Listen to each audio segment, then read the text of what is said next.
사막의 기적 중동을 뒤흔든 한국인들. 프롤로그. 1970년대 한국은 아직 전쟁의 상처에서 완전히 회복하지 못한 가난한 나라였습니다. 집집마다 연탄가스에 시달리고 국민 소득은 300달러 남짓.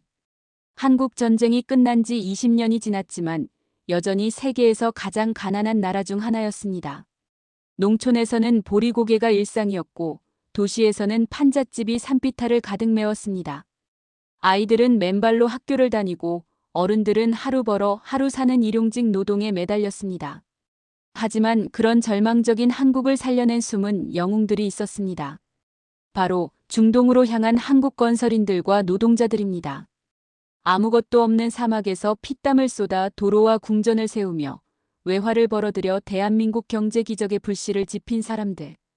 그들의 이야기는 단순한 건설공사의 역사가 아닙니다. 절망을 희망으로 바꾼 한민족의 위대한 도전기이자 오늘날 우리가 누리는 번영의 진짜 뿌리에 대한 이야기입니다. 1장.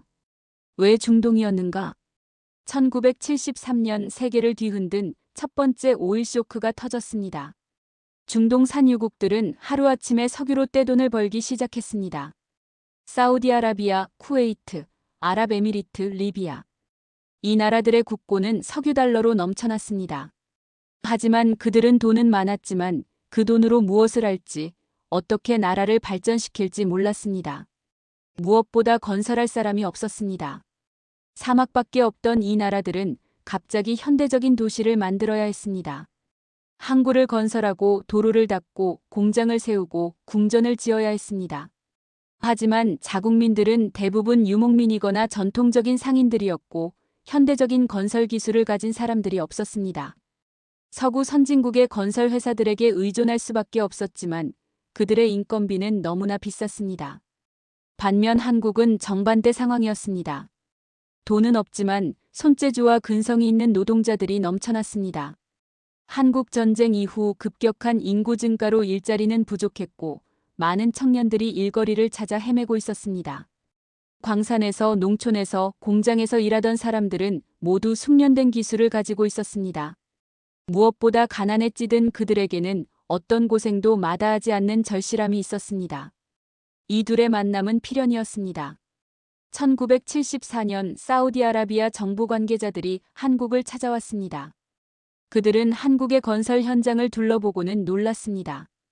한국 사람들의 근성과 기술 수준이 예상보다 훨씬 높았던 것입니다.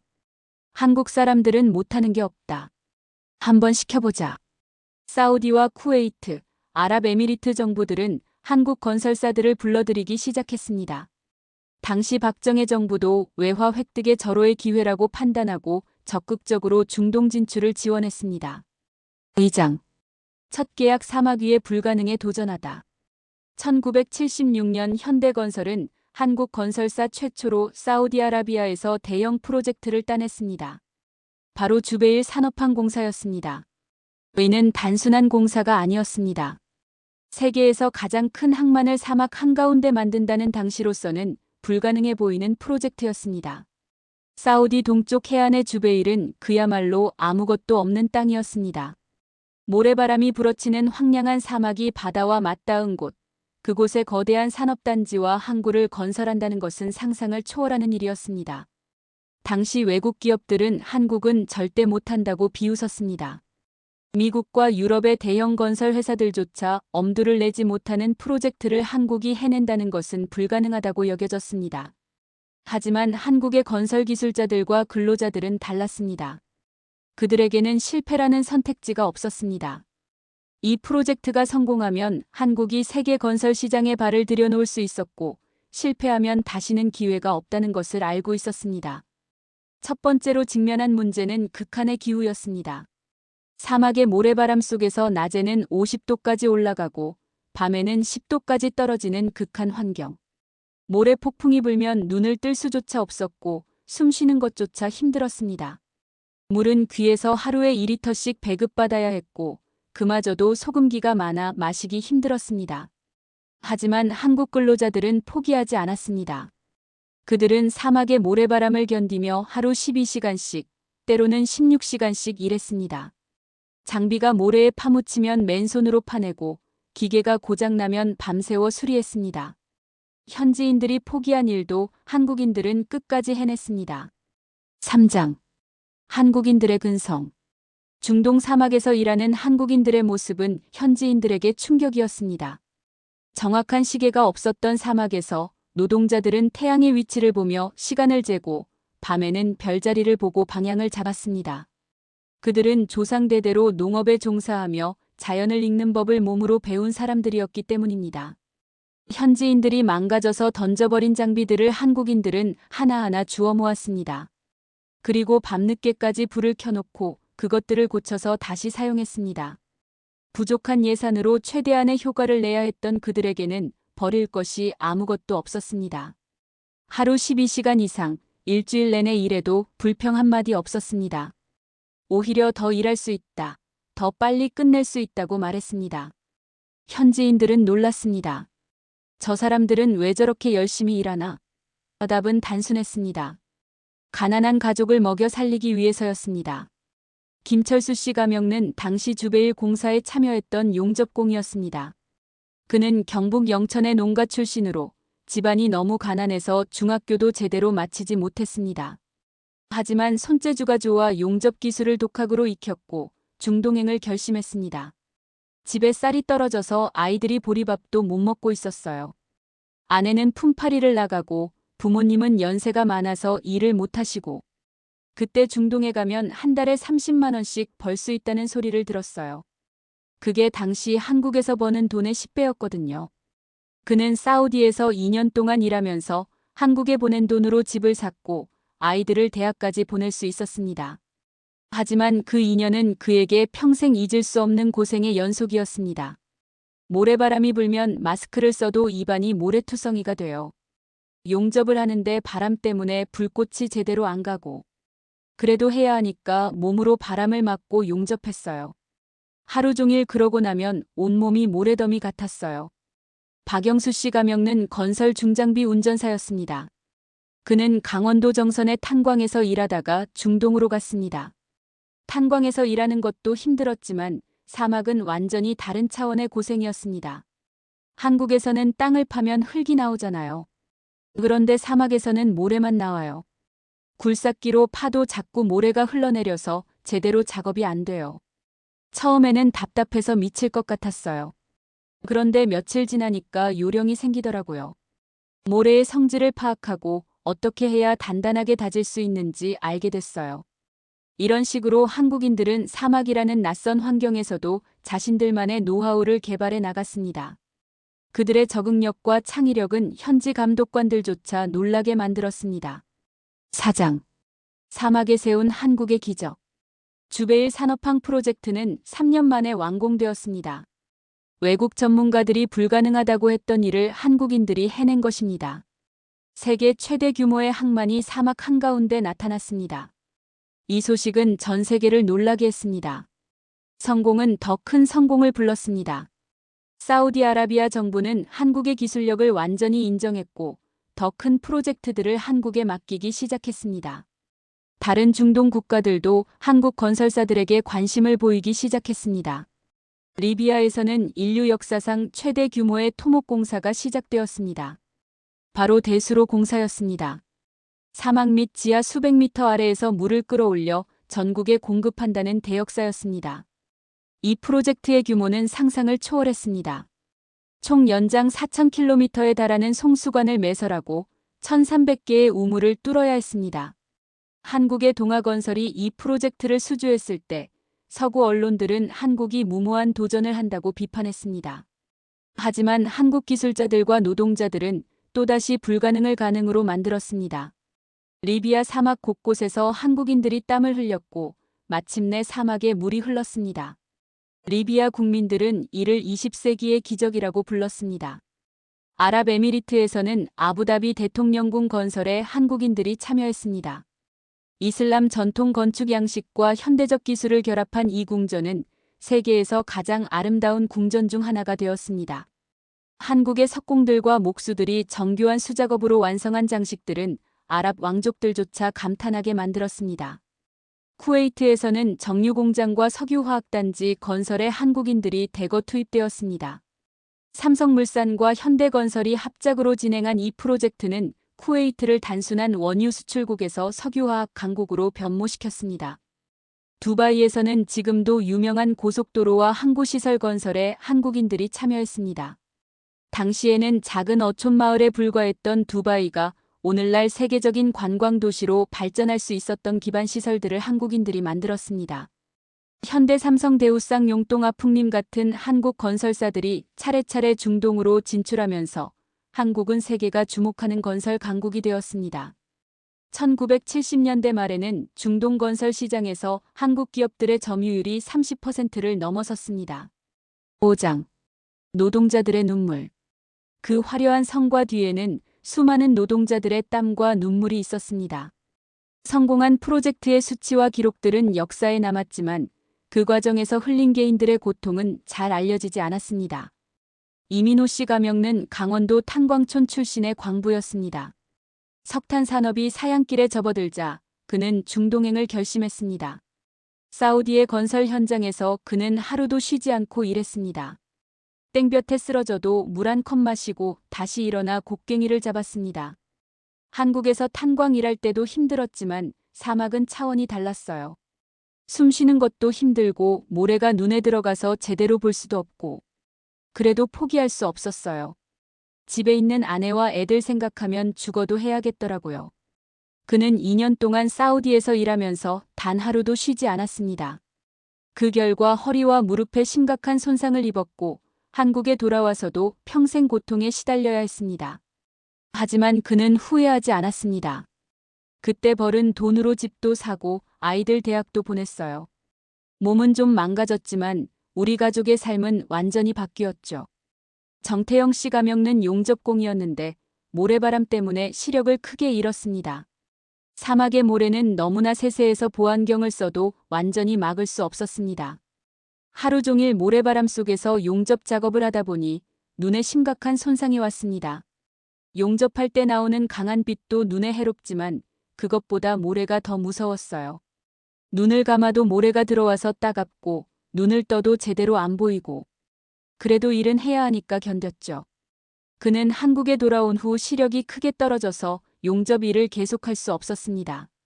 하지만 중동에서 번 돈으로 작은 가게를 차려서 생계를 이어갔습니다. 가족들도 고통을 함께 짊어져야 했습니다. 남편이나 아버지가 중동에 가면 남은 가족들은 몇 년씩 떨어져 살아야 했습니다. 아내들은 홀로 집안을 꾸려가며 아이들을 키워야 했고 아이들은 아버지 없이 자라야 했습니다. 김영희 씨 가명는 남편이 사우디에서 3년간 일하는 동안 혼자서 새 아이를 키웠습니다. 처음에 남편이 떠날 때는 2년 계약이었어요. 그런데 돈을 더 벌 수 있다고 해서 1년을 더 연장했죠. 그 3년이 정말 길었어요. 아이들이 아파도 혼자 병원에 데려가야 하고 큰 아이가 사춘기라 말을 안 들어도 혼자 감당해야 하고 하지만 3년 후 남편이 돌아왔을 때 그들의 삶은 완전히 바뀌어 있었습니다. 남편이 보내준 돈으로 집도 사고 아이들 사교육도 시킬 수 있게 됐어요. 그때는 정말 힘들었지만 지금 생각해보면 우리 가족에게는 꼭 필요한 시간이었던 것 같아요. 한국에 보낸 월급 봉투를 열어본 부모님들의 눈물도 있었습니다. 아들이 보낸 돈이 자신들이 평생 모을 수 있는 돈보다 많다는 것을 깨달은 부모들은 고마움과 미안함의 눈물을 흘렸습니다. 내 고생이 우리 아이들 공부하는 밑거름이 된다. 우리 부모님 편하게 모실 수 있다. 이런 신념 하나로 수만 명의 한국인들이 사막의 혹독한 환경을 견뎠습니다. 6장. 대한민국 경제를 살리다. 중동 건설붐으로 벌어들인 외환은 1970년대 후반부터 1980년대 중반까지 총 200억 달러가 넘었습니다. 이는 당시 한국의 연간 수출액과 맞먹는 어마어마한 규모였습니다. 더 중요한 것은 이 돈이 한국 경제 전체에 미친 파급 효과였습니다. 건설업체들이 벌어들인 외환은 한국의 조선업, 전자산업, 자동차산업, 철강산업에 투자되었습니다. 현대건설이 중동에서 벌어들인 돈은 현대조선, 현대자동차의 성장 자금이 되었습니다. 삼성물산의 중동 수익은 삼성전자의 반도체 사업 투자로 이어졌습니다. 대우건설의 성공은 대우자동차, 대우조선의 기반이 되었습니다.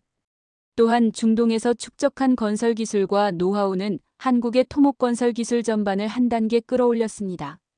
사막이라는 극한 환경에서 대형 프로젝트를 성공적으로 수행한 경험은 한국 건설업체들이 이후 동남아시아, 남미, 아프리카 등 전 세계 건설 시장에 진출할 수 있는 발판이 되었습니다. 중동에서 일한 기술자들과 노동자들이 한국에 돌아와서 국내 건설 현장에서 일하면서 그들이 중동에서 익힌 선진 기술과 경험이 국내에 전파되었습니다. 이는 한국의 건설 기술 수준을 전반적으로 높이는 효과를 가져왔습니다. 정부도 중동 특수를 적극적으로 활용했습니다. 박정희 정부는 중동 진출 기업들에게 각종 금융 지원과 세제 혜택을 제공했고, 중동에서 벌어들인 외화로 경부고속도로 확장, 포항제철소 2기 건설, 소양강댐, 충주댐 같은 대형 국책 사업을 추진할 수 있었습니다. 무엇보다 중요한 것은 국민들의 의식 변화였습니다. 우리도 할 수 있다는 자신감이 전 국민에게 퍼졌습니다. 가난한 한국의 노동자들이 세계 최고 수준의 프로젝트를 성공시켰다는 사실은 한국인들에게 엄청난 자긍심을 심어주었습니다. 만약 그때 중동에서 외화를 벌지 못했다면 삼성, 현대, LG 같은 세계적 기업들은 지금 존재하지 않았을지도 모릅니다. 한강의 기적이라고 불리는 한국의 경제 발전도 불가능했을 것입니다. 7장. 세계가 놀란 한국. 한국의 중동 진출 성공은 국제사회에 큰 충격을 주었습니다. 외국 언론들은 연일 한국의 성취를 보도했습니다. 미국의 타임지는 사막의 기적을 세운 민족, 코리아라는 제목의 특집 기사를 실었습니다. 기사는 불과 10년 전까지만 해도 세계에서 가장 가난한 나라 중 하나였던 한국이 중동의 거대한 건설 프로젝트들을 성공적으로 완수하고 있다고 보도했습니다. 영국의 파이낸셜 타임스는 한국 근로자들은 기계보다 정확하다는 제목으로 한국인들의 정밀함과 성실함을 극찬했습니다. 기사는 한국인들이 건설한 구조물들은 설계 오차가 거의 없을 정도로 정확하다고 평가했습니다. 프랑스의 르몽드는 동양의 작은 나라가 서구 선진국들이 포기한 프로젝트들을 연속으로 성공시키고 있다고 보도하면서 한국을 신흥건설 강국이라고 불렀습니다. 독일의 슈피겔은 한국인들의 근성이 사막을 정복했다는 제목으로 극한의 환경에서도 굴복하지 않는 한국인들의 정신력을 높이 평가했습니다. 사우디아라비아의 파하드 왕자는 공식 석상에서 이렇게 말했습니다. 한국인 없이는 우리의 현재 도시도, 도로도, 궁전도 없었을 것이다. 한국인들은 우리나라 발전에 없어서는 안 될 파트너다.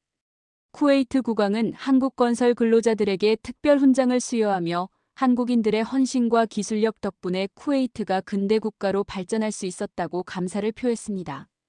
아랍에미리트의 두바이 왕세자는 한국인들은 불가능을 가능으로 만드는 사람들이라고 평가했고 앞으로도 계속 한국과 협력하고 싶다고 말했습니다. 리비아의 카다피 대령은 대수로 공사 완공식에서 한국인들이 사막에 생명의 강을 만들어 주었다며 최고 등급의 국가 훈장을 한국 기술진들에게 수여했습니다. 이런 국제적 인정은 한국의 위상을 크게 높였습니다. 1970년대 초까지만 해도 한국은 국제사회에서 원조를 받는 가난한 나라로 인식되었습니다. 하지만 중동 건설 붐을 통해 한국은 기술력과 근성을 겸비한 신흥 강국으로 평가받기 시작했습니다. 특히 일본 언론들의 반응은 주목할 만했습니다. 요미우리 신문은 한국이 일본을 추월하는 분야가 나타나기 시작했다고 보도했고 아사히 신문은 한국의 건설 기술이 세계 최고 수준에 도달했다고 인정했습니다. 오랫동안 한국을 후진국으로 바라보던 일본조차 한국의 실력을 인정하지 않을 수 없었습니다. 8장. 기술과 문화의 융합. 한국인들이 중동에서 성공할 수 있었던 이유 중 하나는 뛰어난 적응력이었습니다. 그들은 단순히 한국 방식을 고집하지 않고 현지의 문화와 기후에 맞는 새로운 방법들을 개발했습니다. 이슬람 문화에 대한 이해와 존중도 중요한 성공 요인이었습니다. 한국인 근로자들은 라마단 기간에는 현지인들과 함께 금식하며 연대감을 보였고 이슬람의 하루 5번 기도 시간을 존중했습니다. 이런 모습은 현지인들에게 깊은 인상을 남겼습니다. 음식 문제도 창의적으로 해결했습니다. 처음에는 한국 음식을 구할 수 없어서 고생했지만 시간이 지나면서 현지 재료로 한국 음식 비슷한 것들을 만들어 먹기 시작했습니다. 현지에서 구할 수 있는 양고기와 향신료를 이용해서 나름대로의 퓨전 요리를 개발하기도 했습니다. 언어 장벽도 점차 극복해 나갔습니다. 처음에는 영어나 아랍어를 전혀 못하던 근로자들이 몸짓과 간단한 단어들로 의사소통을 시작했고 몇 달이 지나면 기본적인 작업 지시는 완벽하게 알아들을 수 있게 되었습니다. 기술적인 혁신도 이뤄졌습니다. 사막의 특수한 환경에 맞는 새로운 건설 기법들을 개발했고 모래바람과 극한의 기온 변화에도 견딜 수 있는 구조물 설계 기술을 터득했습니다. 이런 기술들은 이후 한국이 다른 지역에서 건설 프로젝트를 수행할 때 큰 자산이 되었습니다. 9장. 귀국 후의 변화. 중동에서 돌아온 근로자들의 삶은 완전히 바뀌어 있었습니다. 경제적으로는 물론이고 정신적으로도 큰 변화를 겪었습니다. 그들은 더 이상 가난에 굴복하는 사람들이 아니었습니다. 세계 어디서든 살아남을 수 있다는 자신감을 얻었습니다. 많은 사람들이 중동에서 벌어들인 돈으로 사업을 시작했습니다. 작은 건설업체를 차리거나 건설 장비 임대업을 시작하거나 건설 자재 유통업에 뛰어들었습니다. 이들이 세운 중소기업들은 한국 건설업계의 든든한 밑바탕이 되었습니다. 교육에 대한 투자도 늘어났습니다. 중동에서 번 돈으로 자녀들을 대학에 보내고 더 나아가 유학까지 보내는 가정들이 많아졌습니다. 이는 한국의 고등교육 발전과 인재 양성에 큰 기여를 했습니다. 부동산 투자도 활발해졌습니다. 서울과 부산 등 대도시의 아파트와 상가를 구입하는 중동 출신 근로자들이 많았고 이는 한국의 부동산 시장 발전과 도시화 촉진에도 영향을 미쳤습니다. 무엇보다 이들의 성공담은 다른 한국인들에게 큰 영감을 주었습니다. 우리도 세계 무대에서 경쟁할 수 있다는 자신감이 전 국민에게 퍼졌고 이는 이후 한국이 전자, 자동차, 조선 등 다른 분야에서도 세계 시장에 도전하는 원동력이 되었습니다. 10장. 중동 건설의 그늘. 하지만 모든 것이 순탄했던 것은 아닙니다. 성공의 이면에는 여러 가지 어두운 측면들도 있었습니다. 일부 건설업체들은 현지 근로자들의 열악한 근무 환경을 제대로 개선하지 않았습니다. 숙소는 컨테이너 박스에 10여 명이 함께 지내야 했고 화장실과 세탁시설은 매우 부족했습니다. 의료시설도 제대로 갖춰지지 않아서 아픈 근로자들이 제대로 된 치료를 받지 못하는 경우가 많았습니다. 임금 체불 문제도 발생했습니다. 일부 건설업체들이 현지에서 자금 사정이 어려워지면서 근로자들의 임금을 제때 지급하지 못하는 경우가 생겼습니다. 이로 인해 한국에 있는 가족들이 생활고에 시달리기도 했습니다. 안전사고도 빈번했습니다. 극한의 기후와 위험한 작업 환경으로 인해 크고 작은 사고들이 끊이지 않았습니다. 일부는 심각한 후유증을 앓기도 했습니다. 중장비 사고나 추락사고로 목숨을 잃는 근로자들도 있었습니다. 하지만 당시에는 산업재해 보상제도가 제대로 갖춰지지 않아서 유족들이 제대로 된 보상을 받기 어려웠습니다. 가족 해체 문제도 심각했습니다. 몇 년씩 떨어져 살다 보니 부부관계가 소원해지거나 아이들이 아버지와 정서적 거리감을 느끼는 경우들이 생겼습니다. 일부 가정에서는 아예 이혼에 이르기도 했습니다. 현지에서의 문화적 갈등도 있었습니다. 종교와 생활 습관이 다른 환경에서 오는 스트레스와 갈등, 현지인들과의 오해로 인한 분쟁들도 종종 발생했습니다.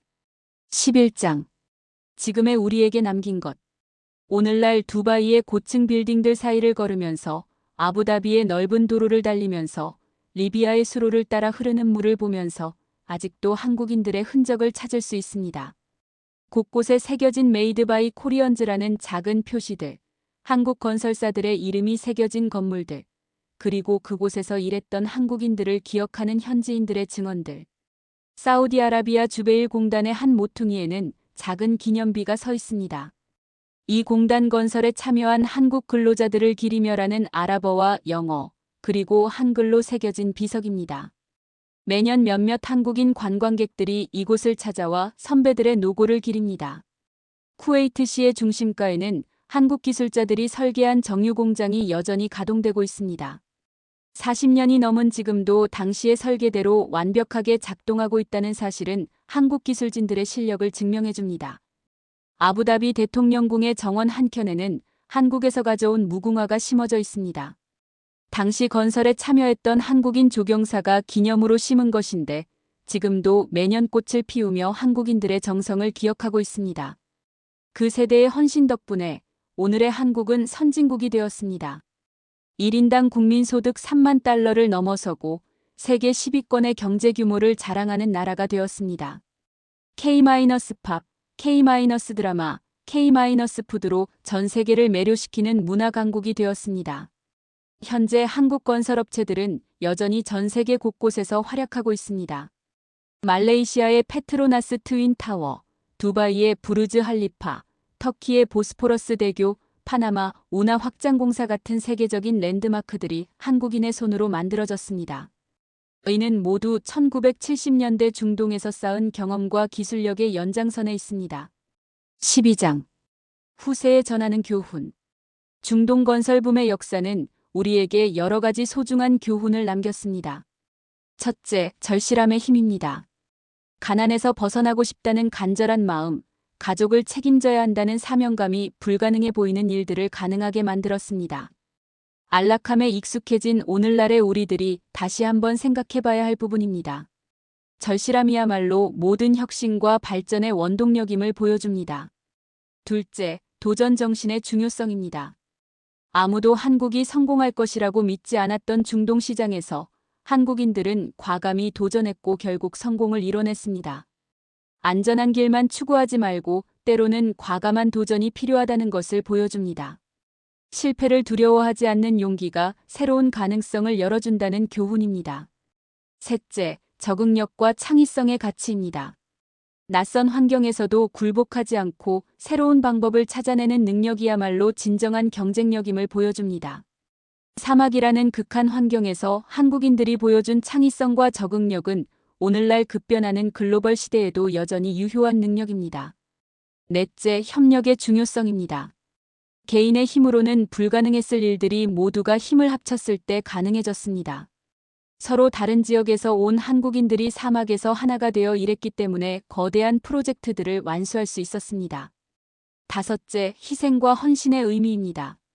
개인의 안락함을 포기하고 더 큰 목적을 위해 희생하는 정신이 결국 모두를 살렸습니다. 나 하나의 희생이 가족과 나라 전체를 살릴 수 있다는 것을 실제로 보여준 역사입니다. 여섯째, 품질에 대한 자부심입니다. 한국인들은 단순히 빠르게 일하는 것에 만족하지 않았습니다. 정확하고 완벽한 일을 해내는 것에 자부심을 가졌고 그것이 국제적 신뢰로 이어졌습니다. 장인 정신과 품질 의식이야말로 진정한 경쟁력임을 보여줍니다. 엔딩 사막의 별이 된 한국인들. 사막의 밤하늘에는 수많은 별들이 빛나고 있습니다. 그 별빛들처럼 1970년대와 1980년대 중동 사막에서 땀을 흘린 한국인들의 정신도 영원히 빛날 것입니다.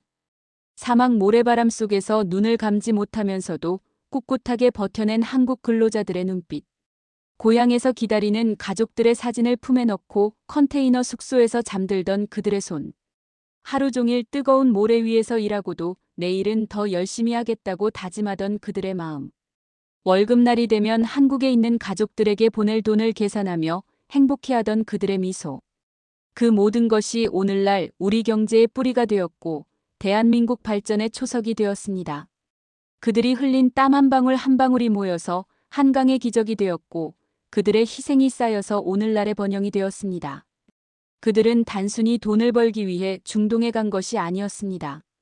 조국을 일으켜 세우고 자녀들에게 더 나은 미래를 물려주고 부모님을 편안하게 모시기 위해 스스로를 희생한 것입니다. 그들의 땀과 눈물이 있었기에 오늘날 우리가 세계 무대에서 당당히 활동할 수 있게 된 것입니다. 이제 우리는 선진국 대열에 합류했습니다. 더 이상 가난한 나라가 아닙니다. 하지만 바로 그렇기 때문에 더욱 그들의 희생을 기억해야 합니다. 풍요로운 현재에 안주하지 말고 그들처럼 끊임없이 도전하고 노력하는 정신을 이어받아야 합니다. 사막에는 아직도 그들의 흔적이 남아 있습니다. 모래바람에 침식된 건설 현장의 흔적들, 한국어로 쓰인 낡은 표지판들, 현지인들의 기억 속에 낡은 성실한 한국 근로자들의 모습들. 그 모든 것들이 한국인의 위대함을 증명하는 증거들입니다. 중동의 어느 도시를 가더라도 한국인들이 만든 건물과 도로와 항구를 볼 수 있습니다. 그것들은 단순한 콘크리트와 철강 구조물이 아닙니다. 한국인들의 꿈과 희생과 사랑이 담긴 역사의 증인들입니다. 오늘날 K-팝 스타들이 전 세계 무대에서 환호를 받고 한국 드라마가 넷플릭스를 통해 전 세계인들의 사랑을 받고 한국 기업들이 세계 시장을 선도할 때 우리는 그 모든 것의 출발점이 사막에서 곡괭이를 들고 일했던 평범한 사람들이었다는 것을 잊지 말아야 합니다. 가난에서 시작했지만 끝내 기적을 만든 사람들. 그들이 바로 사막의 별이 된 한국인들이었습니다. 이들의 이야기는 단순한 과거의 기록이 아닙니다. 오늘을 살아가는 우리 모두에게 던지는 메시지입니다.